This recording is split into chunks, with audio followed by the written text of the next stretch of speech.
Most new shooters regret buying a snub-nose revolver for one reason. They thought simple meant easy.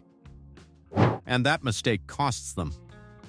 Because a snub-nose revolver looks like the perfect beginner gun. It is small. It is light. It does not have a magazine. It does not have a slide to rack. It looks safe. It looks old-school reliable. And when someone sees it in the gun shop, the first thought is usually, this is all I need. But for new shooters, some snub-nose revolvers can punish bad habits fast. They do not hide weak grip. They do not hide poor trigger control. They do not hide flinching. And they definitely do not give you much room for error. So today, we are talking about 5 snub-nose revolvers new shooters often regret buying, not because the guns are useless, but because beginners misunderstand what they are really getting into. Number 1. The Smith & Wesson 340 PD. This revolver is legendary for one reason: it gives you .357 Magnum capability in an extremely light package. Smith & Wesson lists the 340 PD as a .357 Magnum J frame weighing only 11.8 ounces. That is unbelievably light for a Magnum revolver, and on paper it sounds almost perfect. Tiny size, big power, premium materials, easy carry. But here is the problem. New shooters often buy power before they buy skill, and an 11.8-ounce .357 Magnum is not a casual beginner experience. Full-power Magnum loads from a revolver this light can be brutal. The recoil is sharp, the muzzle blast is serious, the grip does not give your hand much to work with, and if the shooter develops a flinch after 2 cylinders, the gun has already taught the wrong lesson. That is why many experienced owners do not shoot full Magnum loads in guns like this very often. They may carry carefully selected loads, or they may practice mostly with .38 Special. But a new shooter may not know that. They see .357 Magnum on the tag and think they are buying maximum protection. What they may actually be buying is a revolver they hate practicing with. And the gun you hate practicing with usually becomes the gun you never truly master. Number 2. The Ruger LCR in .357 Magnum. The Ruger LCR is a very respected modern revolver. The trigger is smoother than many small revolvers. The design is practical. The hoe grip helps. And Ruger lists the .357 version at 17.1 ounces with a 1.87-inch barrel and 5-round capacity. That makes it more shootable than ultralight 11-ounce revolvers. But here is the catch. It is still a lightweight snub-nose chambered for .357 Magnum, and many new shooters do not understand how much weight matters. A 17-ounce revolver feels great in the pocket. It does not feel as great when firing powerful defensive loads. The same lightweight that makes it easy to carry makes it harder to control. That is the trade-off. Many owners eventually learn to run .38 Special through it for practice. Some may carry milder loads because they can control them better. That is smart. But the regret happens when a new shooter buys it expecting full-power .357 performance without full-power .357 consequences. A small Magnum revolver is not a cheat code. It gives you power, but it takes control in return. Number 3. The Smith & Wesson 642 Airweight. This one may surprise people because the 642 is one of the most popular snub-nose revolvers ever made, and it deserves respect.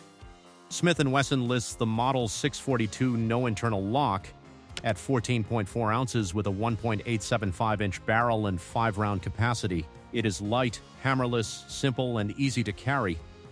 So why do new shooters regret it? Because they buy it as a beginner gun, and that is where the problem starts. The 642 is simple, but it is not easy.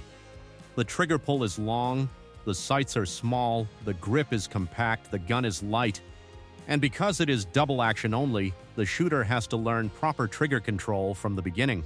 That is not bad. In fact, it can make someone a better shooter. But if a new owner expects the 642 to be easy because it looks small and simple, they may be disappointed quickly. At the range, a steel 4-inch .38 revolver can feel soft and forgiving. A 14-ounce snub nose does not feel the same. This is why many people carry the 642 more than they practice with it. It is comfortable on the body, but not always comfortable in the hand. And for a new shooter, that can turn into a problem. Because confidence does not come from owning the gun. Confidence comes from shooting it well. Number 4. The Taurus 605. The Taurus 605 is popular because it gives people a compact .357 Magnum revolver at a more affordable price than many premium brands. That makes it tempting. A new shooter sees a small 5-shot .357 revolver and thinks, why would I buy a .38 when I can get Magnum power? That is a very common mistake.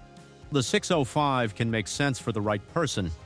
It is compact, it is powerful, it is usually easier on the budget than a Smith & Wesson or Colt, and for someone who knows what they are doing, it can be a useful carry revolver. But for a beginner, the problem is the same as before. Small gun, heavy trigger, short sight radius, sharp recoil with Magnum loads, limited capacity, and a learning curve that is much steeper than it looks. A new shooter may also discover that budget revolvers can vary more in trigger feel and finish. That does not mean every Taurus 605 is bad. Many owners like theirs, but a new shooter may not yet know how to judge trigger quality, cylinder lockup, sight regulation, or long-term comfort.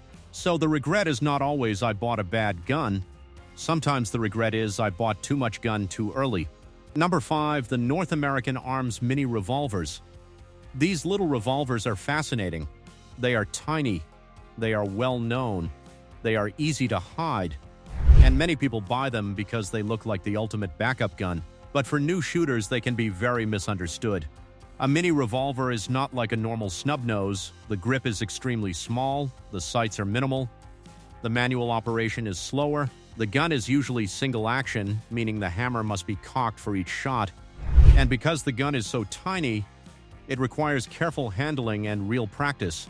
This is not the gun most beginners should buy as their first defensive handgun. It may have a place as a backup or deep concealment tool for someone who understands its limits, but a new shooter who expects it to work like a regular revolver may be disappointed. The biggest problem is shootability. Tiny guns are easy to carry but hard to shoot well, and the smaller the gun gets, the more true that becomes. A mini revolver may disappear in a pocket, but that does not mean it is easy to draw, aim, fire, and reload under pressure. That is the lesson beginners often learn too late. So what should new shooters understand before buying a snub-nose revolver? The 340 PD is extremely light and powerful, but punishing with Magnum loads. The Ruger LCR.357 is modern and respected, but still sharp with full power loads. The 642 Airweight is a classic, but harder to shoot well than it looks. The Taurus 605 offers affordable Magnum power, but beginners may underestimate the recoil and trigger. And mini revolvers are easy to hide, but very difficult to use well without practice. The truth is simple. Snub-nose revolvers are expert-friendly, not beginner-proof. They reward skill, they punish laziness, and they expose every mistake a shooter makes. So now I want to hear from you. What snub-nose revolver did you buy first? Did you love it right away, or did the recoil, trigger, and tiny sights surprise you? Drop your experience in the comments, and if you regret buying one, tell us which model it was and what you would have bought instead. Because this is the kind of advice new shooters need before they spend money, not after the first painful range trip.